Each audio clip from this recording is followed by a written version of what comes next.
کہ آج جو سائنس نے اتنی ترقی کر لی ہے تو اس کا وجہ اسلام ہے، لیکن اسلام نے مذہبی جبر کو ختم کیا۔ اسلام سائنٹزم کے خلاف ہے۔ سب سے پہلے آپ یہ پوسٹ دیکھیں تو دیکھا آپ نے، یہ ایک ملحد ہے جو مذہب اور سائنس کے بیچ میں ایک ریس لگانے کی کوشش کر رہا ہے، اور یہ تاثر دینے کی کوشش کر رہا ہے کہ مذہب نے کچھ نہیں کیا اور سائنس نے دنیا میں ترقیوں کے انبار لگائے۔ تو دراصل میں ان لوگوں سے وہ یہ بتانا چاہتا ہوں کہ آج جو سائنس نے اتنی ترقی کر لی ہے، اس کے پیچھے اگر آپ وجہ جاننا چاہیں گے تو اس کا وجہ اسلام ہے۔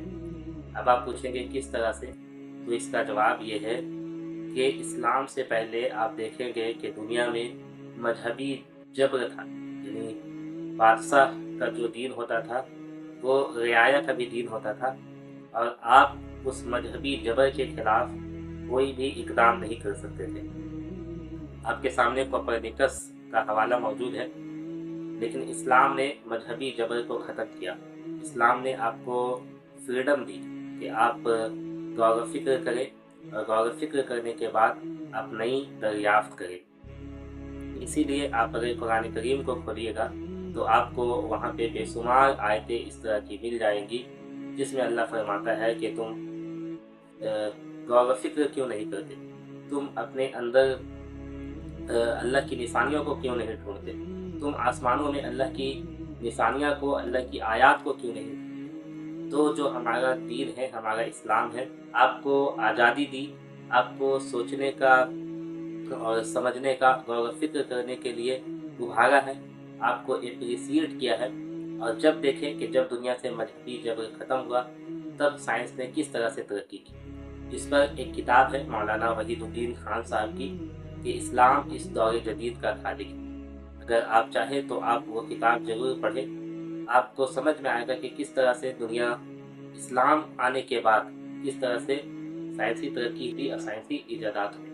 اگر آپ مسلم مفکرین کے یعنی مسلم سائنٹسٹ بھی آپ کو ملیں گے، یعنی اسٹارٹنگ کے طور میں آج کے ڈیٹ میں آپ یہ کہہ سکتے ہیں کہ مسلمان بیکورڈ ہے، مسلمان پیچھے ہے، یہ بات آپ کی بالکل درست ہے، لیکن کیا شروع سے ایسا ہی تھا؟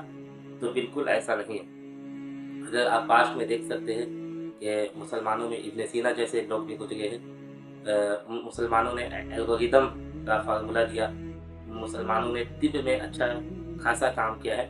تو اگر آپ اسی طرح سے الجبرا جو ہے وہ اس کو بھی اگر آپ ڈیپ کریں گے تو آپ کو ایک مسلمان سائنسداں یا پھر ایک مسلمان مفکرین ہی آپ کو نظر آئیں گے۔ تو یہ کہنا کہ ان دونوں یعنی اسلام اور سائنس کے بیچ میں ریس لگوانا، کہ مذہب اور سائنس میں سائنس اسی دن جیت گیا تھا جس دن مسجد میں بلب جلا دے کے روشنی کیا گیا۔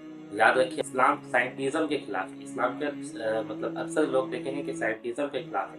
سائنٹزم کیا ہے اس کے اوپر ہم آگے بات کریں گے۔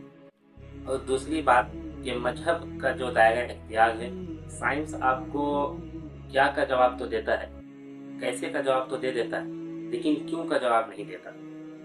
اور اسلام کا یعنی مذہب کا جو دائرہ کار ہے وہ آپ کو کیا کا جواب بھی دیتا ہے، کیسے کا بھی دیتا ہے، اور کیوں کا بھی دیتا ہے۔ تو یاد رکھیے یہ دونوں کا جو دائرہ کار ہے وہ الگ ہے، لیکن اسلام کے بارے میں نے آپ کو بتایا کہ یہ آپ کو عقل و شعور استعمال کر کے، انوینشن کر کے، یہ آپ کو اس کا اپریسیٹ کرتا ہے اور اس کے طرف آپ کو مائل کرتا ہے۔ اور اس سب کے باوجود اگر آپ ان سب چیز کا استعمال کر کے مالک کی حقیقی تک نہ پہنچ سکے تو یہ آپ کے دماغ کا وقت